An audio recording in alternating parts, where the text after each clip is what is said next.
At And there will be a foul. Partner, one adjustment that Coach Robert Jaworski might want to make is that ito si Chris King, hanggang ngayon binabantayan si Jeff Ward. Halos hindi na makalakad dito si Jeff Ward.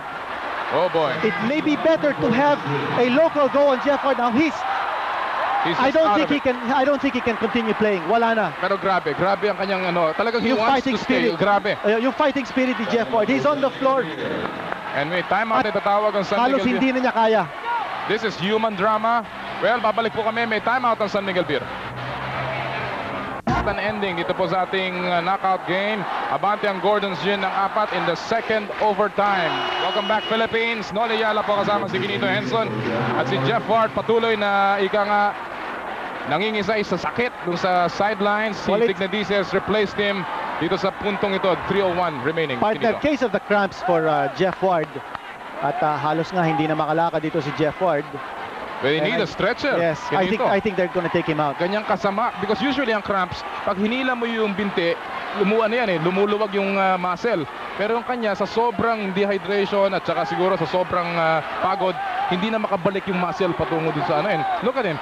They're massaging his neck, his legs, both legs it appears now are suffering from the cramps.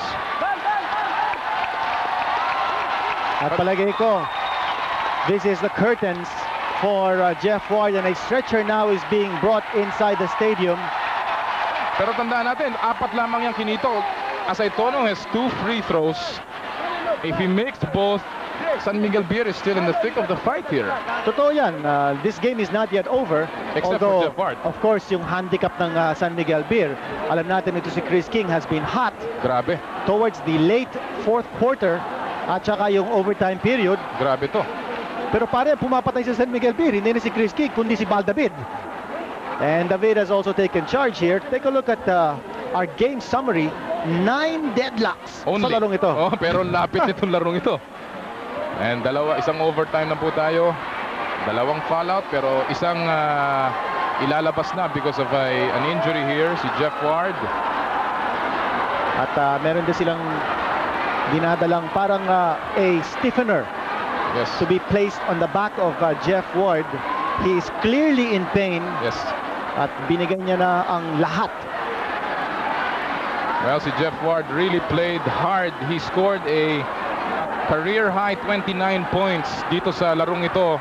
Previous to this, sabi mo nga 28 ang kanyang best scoring output. Pero today talagang binuhos niya. 29 na puntos, 12 rebounds, 4 na sapal si Jeff Ward. And what a stand para dito sa import ng San Miguel Beer. Right now, it will be all Filipino para sa San Miguel Beer with 3 minutes and 1 second remaining. But of course, it's still anybody's game. Sometimes yung pure spirit, yan ang athleticism, yan ang nagdadala sa mga manlalaro. Well, still a lot of basketball time to go. 3 minutes.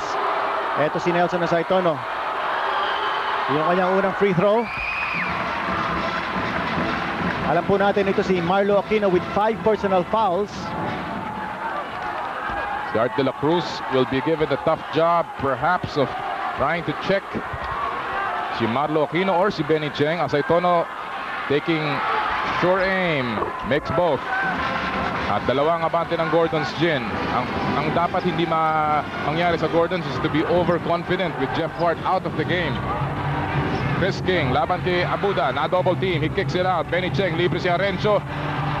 Si Arencio sasaksak, sumaksak na nga. Oh! Pido Arencio with his first 2 points in the second overtime. A total of 11 points para sa Arencio ng Gordon's Gin. Racela, nilabas kay Nelson Asaytono. Siya ang bubuhat dito sa koponan na to. 11 seconds sa shot clock. Racela nilaglag kay De La Cruz. Good shot mula kay Art De La Cruz. Partner, the last time the PBA experienced a double overtime game was in December 15, 1995. In the finals game between San Miguel at Alaska. And we're not discounting a third overtime dito kinito, although magagalit na yung mga anak ko. Samantala, may blocking foul laban kay Nelson Asaytono. At pang-anim na yan, partner ni Nelson.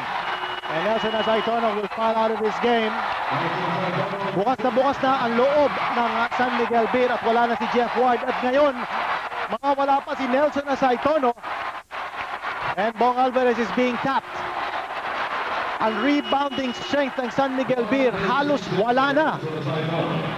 Benny Cheng, yun ang nakita niya. He fished the last foul ni Nelson Asaytono. It was a good call. Yes. Si Asaytono medyo gumawi dun sa dadaanan ni Benny Cheng. At si Bong Alvarez checking in para kay Nelson Asaytono. So this is a very small lineup now para sa San Miguel Beer.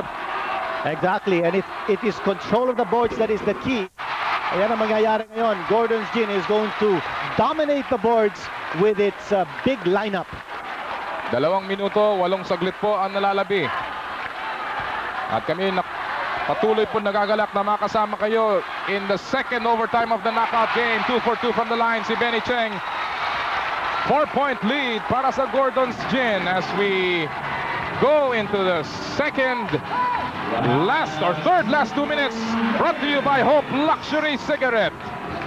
Racela, hinahanap si Alvarez. Siya ngayon ang kanilang tirador. Inside pass. Abuda takes a jump shot. Oh, this San Miguel team is gritty, Kinito. Talagang hindi pumapalag. Well, talagang lumalaban pa. It's just a 2-point lead here for Gordon's Gin. Import or no import. They have actually both teams really, I mean, they have really played so well. Ito si Chris King. Kumakana pa. Balik sa apat ang abante ng Gordon's Gin. And Gordon's now trying to pick the spots na titirahin nila. Alvarez na double team. O partner, sumaksak sa loob si Alvarez. Hapal ni Marlo Aquino. And that's going to be the key play. That may be a big play. That might be it. And now Gordon's Gin is going to control this game until the end. Gordon's Gin looking for a third straight appearance sa finals. They have never won the Commissioner's Cup. Marlo Aquino, nabitawan! Alvarez ngayon, binigay kay Bong Alvarez. Ay rather kay Art de la Cruz. Tuloy-tuloy si de la Cruz. Mintis ang layup. Probably, dapat inintayin niya na yung mga kakampi niya. Well, nagbatali si Art de la Cruz that time, but not meant to be. And Gordon's Gin is just going to run the clock down, although there is still time for another possession for San Miguel Beer. That much time remaining dito sa second overtime. And it looks like San Miguel Beer is giving up. They're not even trying to foul. 3-point shot kapos. An air ball. 33 seconds remaining. Ang San Miguel Beer still has one more full timeout. Itatawag na ngayon ni Coach Ron Jacobs. Huling hinga ng San Miguel Beer. And the celebration continues. Dito po sa Cuneta Astrodome. Bagamat hindi pa tapos ang ating laro, the Gordon's Gin fans are pretty confident that they have this in the bag. Kinito, 4 ang abante nila with 33 seconds remaining. Pero kung ika nga itong mamang to, masusunod si Olsen Rosella, hindi siya ika nga tatalon sa kanyang vapor. He will continue to anchor this team. O partner, San Miguel Beer working on a big handicap. Wala na si Nelson Asaytono, injured si Jeff Ward. Ito po ang ating game reset. At ang San Miguel Beer, just one team foul with 2 fouls to give before entering the penalty. And 33.2 seconds to go. No matter what happens dito, Kinito, this has been a tremendous game. Talaga namang sulit na sulit, and ika nga walang dapat ikahiya ang kahit anong komponent dito. Matalo. Kahit na sinong coach, kahit na sinong player. It was a tremendous game. I think everybody is enjoying this game down to the last second. 33 seconds remaining. San Miguel Beer pumapalagpat. Ika nga habang bilog ang bula, may pag-asa. Racela, pumaporma ng 3. Walang titirahan. Abuda ay binalik kay Olsen Racela. No shooters para sa San Miguel Beer. Abuda, he will take a 3-point shot. Wala. Rebound ni Chris King. That was the only option available for San Miguel Beer. And now Art de la Cruz giving up the foul. But a case of too late. Art de la Cruz tatanggap ng foul. At yan ang ating VAT 69 player of the game. No other than the Flash. Baldavid, 16 points. 4 nakuha niya dito sa second overtime. 6 nakuha niya nung first overtime. A total of 10 points in both overtimes. Ito si Marlo Aquino. The final slam dunk of the game. And Gordon's Gin will advance to play Alaska in a best-of-7 championship series for the second conference championship. Gordon's Gin, 3 champions.